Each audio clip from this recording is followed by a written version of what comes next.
I am going to talk to you tonight about one of our most abundant and sustainable resources for energy, and that is anger.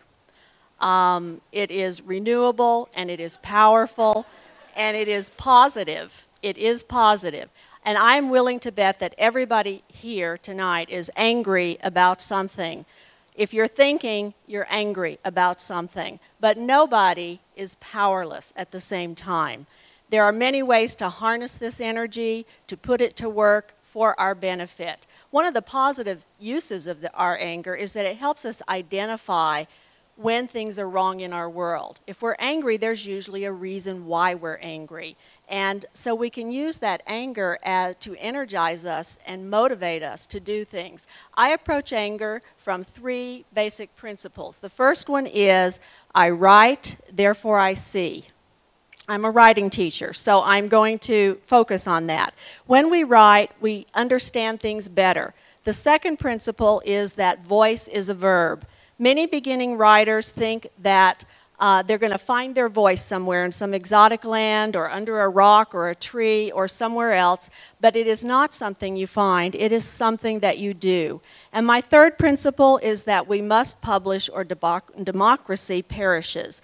And I think that the more we let our leaders govern us without our input as citizens, the fewer freedoms we're going to have and the less happiness we'll have about living in this place. And my procedure is actually very simple. It is let your anger rip in writing, okay? This is all about writing. So the first thing that I think we need to do is rant in writing to help us identify concerns. Whether you do this in the classroom as a practice, whether you do it as a journal writing strategy, whether you do it on the computer screen, it has to be somewhere, it has to be done. The second is to step back from that ranting once you identify your concerns and reflect on it to reveal, and you're still doing this in writing, to reveal the reasons why you're angry and to explore solutions to the problems that you have identified in that anger process. And then finally, you want to start revising to connect to people. You want to share the reasons why you are angry. And in so doing, by sharing, you allow others to empathize, and you also build bridges to other people. And then you've got to publish, publish, publish. Over the past 3 years, I've been encouraging my students over on the ASU main campus to publish their writing. 90 of them have done it. More than 90 of them have done it. And where do they publish? They publish everywhere. And even minors can publish if you're not teaching college-level people. Many online journals, for instance, will take students with pseudonyms, so you don't have to worry about the issues involved in exposing minors.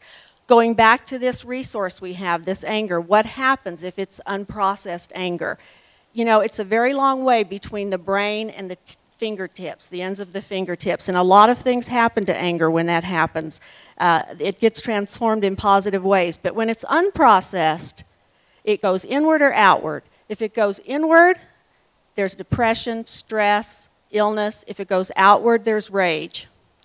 And those are all destructive, so we don't want those things. We want to avoid those things. But when we process that writing, or that anger through writing, we can come up with vision, not visions, vision.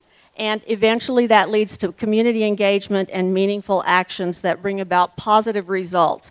This is a student that I had 1 year ago, a college freshman. She came in, had never published, didn't think too much of her writing actually, and now she writes once and twice a week for a nonprofit that educates girls around the world.